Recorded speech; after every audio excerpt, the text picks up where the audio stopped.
Hello everyone, we're back, and today we'll be doing our first reaction video, where we'll be reacting to Alex Karp's reaction to Michael Burry shorting Palantir, and he also shorted a video.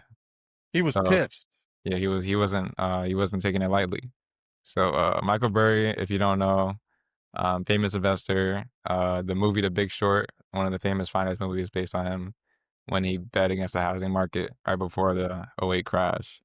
And right now, he just made a big short position on NVIDIA as well as Palantir. All right, we're gonna get right to it. Our investors.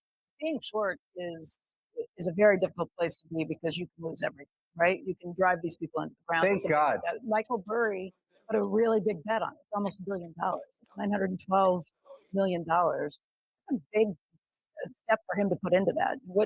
When you say you redouble your efforts, what do you do? What do you go back in? Well, first of all, it's like he's actually putting a short on AI. So the way I read it was us and NVIDIA, and it's like Yeah, he's the biggest position. Yeah, great. Okay. So, and then by the way, with the shorts, it's very complex. It's not even clear that honestly, I think what is going on here is market manipulation.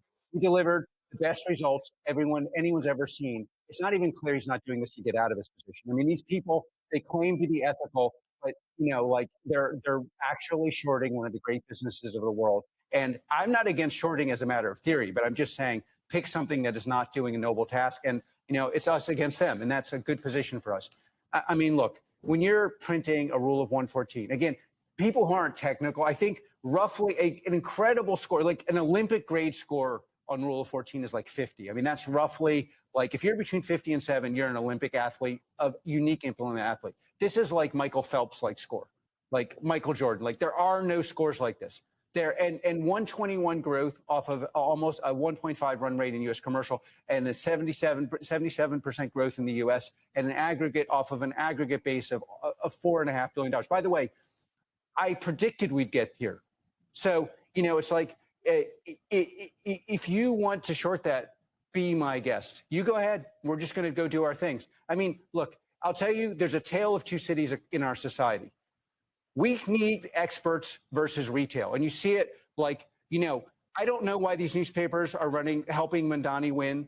I don't know why we can't have honest discussions about our future. I don't know why we have to allow fentanyl attack, but it's almost always sympathy for the expert that doesn't need it, the short seller that has some ridiculous reason for doing something against. I mean, most of GDP growth in this country is because of AI. The real question is, how do we grow that and expose workers? What is the worker available GDP?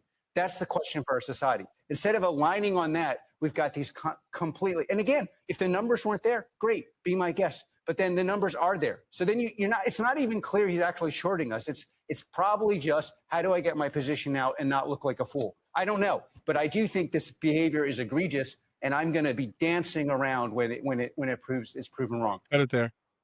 Right. Man, so many jewels by Alex Karp in that video. Okay, I'm gonna go by just what I heard. First thing I heard, talk about stocks, right?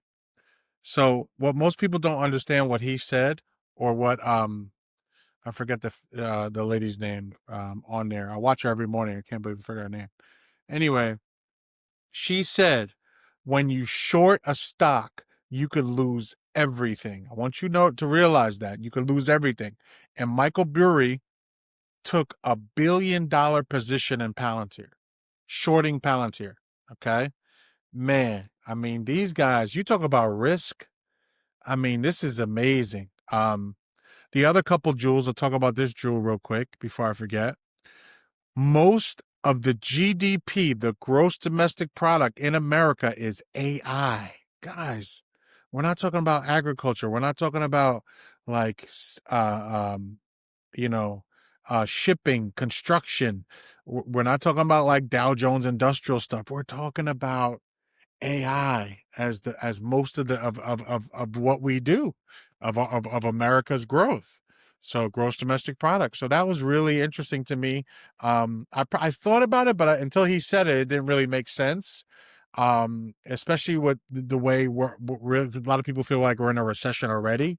That Most of this growth, there's probably no growth if there was no AI. If there's no AI, we'd be real in trouble. So that was interesting. The third thing, I like to call myself a little bit of a historian because I love history. This battle between Burry and Karp, it reminds me of the old battles of like Carnegie Steel and I think it's Vanderbilt who created the railroad. This is how America has grown to where we are. It's people, it's competition. And did you hear what Karp said? Karp said, he's shorting my stock. I'm going to redouble my efforts. Okay? They take it personal. And listen, these guys like Karp, Zuckerberg, you better not mess with these dudes because these dudes will go 24 hours, not play around. And, if he short stock and shorts Palantir and it goes down, best believe that guy's going to be in the lab, making up some new stuff. And then my final thing was this idea of ethical trading. Like Carp brought up, like, yo, bro, why are you shorting my stock? And I'm like this new, genuine, ingenious, company that's redefining AI. And what people need to know is that people don't care about that.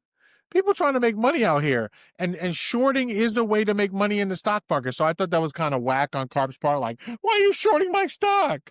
Like, there's a lot of good companies out there, bro, that are getting shorted. Okay, not just you. All right. So, he's taking it personal. So I got kind of a double sort of way of thinking about it. He's taking it personal. So if it does come down a lot, I'll definitely buy in because I know this guy. He works super hard. But on the other end, it's like, bro, he's shorting your stock because it's gone up so much. Your valuation is definitely out of control. So it's not a crazy thing that he would short your stock. Yeah, for sure. I totally agree. I think Palantir is probably like the main company with like a crazy valuation. Like their valuation is up there with like the dot-com bubble, Yeah, in the 200s. Like that's crazy. crazy.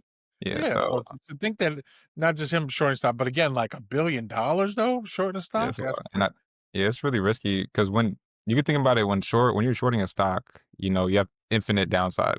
yeah. So when you're betting on a stock to go down, it can only go down to zero, but it can go up, technically infinite. So you could lose more money More than than what your yeah. investment. It's just crazy. So it's a lot different when a typical I long made position, you have infinite upside because it's a, talking about. I'm sorry, son. What'd you say? Yeah, so it's different. Like a typical long position, you have infinite upside because stock could technically go up until infinity and go down, to zero. But a short position is the opposite, so you have infinite downside technically. That's a good point. Yeah, Um, I dabble in options markets a lot, and the only thing that I'll do on the downside is I'll buy puts. I'll buy a put. A call is a an option play that you believe is going to go up. A put is a option play that you believe is going to go down. But with a put, you can only lose the investment you put in, so you can't lose more than what you put in. So that's why I like the puts. Um, buying the puts. Selling the puts is something different. If you selling naked puts, you could lose just like as much as you lose with shorting. But I'll buy a put. Usually I like long term plays. But if I see something that's like going up against earnings that I feel like has gone too high, I'll do a short term put on it just to cover my downside. yeah, for sure. And then Michael Burry made a post about this on X. It wasn't about the specific situation with Palantir, but it was just about his feelings about AI in general. And I'll pull this up in a moment. But pretty much what he was saying is that all these AI companies are overstating their earnings by lengthening the depreciation schedule on their assets. So essentially, they're increasing, whatever depreciating expense will be from 3 years to 4 years to 5 years. So they're depreciating less each year, so pretty much boosting the short-term profitability of the company. And I can pull this up in a second. Yeah, so this is Michael Burry's X account, and pretty much this is what he's posted. So he's saying, yeah, massive ramping capex purchases from Nvidia, with 2 to 3 product cycles, and then this is the depreciation schedule he's posted. And then he's saying that these companies are overstating their earnings, and they continue to overstate their earnings, until 2028. It says there by his estimates, they'll understate depreciation by 176 billion Yeah. by 2026 to 2028. And it says, look what Oracle.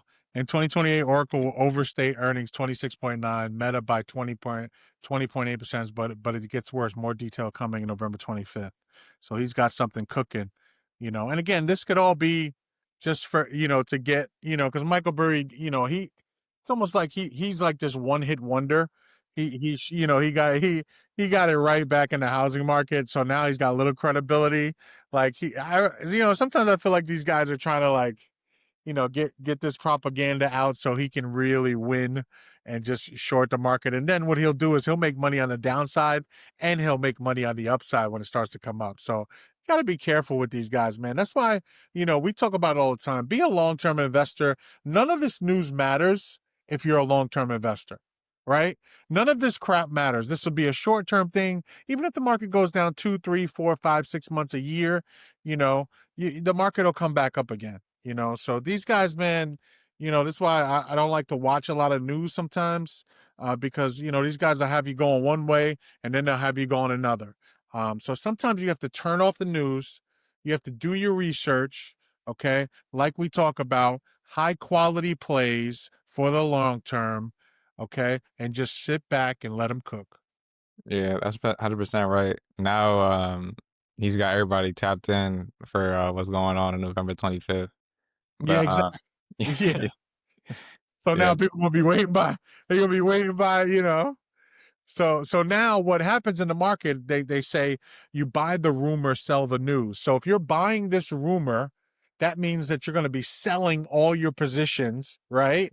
Right now, not on November 25th, because on November 25th, we'll buy the rumor, sell the news. So when the news comes out, that's when people start buying again. So this just a little bit of like market sort of, IQ on how these guys think and how the market thinks.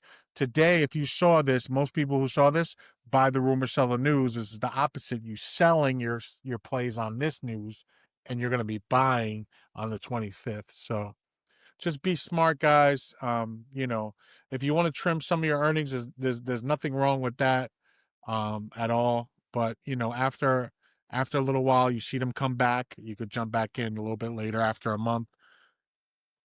But just be smart. yeah. And I do think there is some validity to what he's saying, but I think he's kind of like a known bear. So I would say take it with a grain of salt. But yeah, like my dad said, really, really, as long as you're investing in high quality companies that are providing value, you should be good.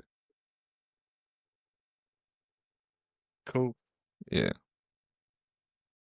But that's pretty much it for this reaction video. You got anything else? No, man, just be smart. Okay. Long-term trading is always the best.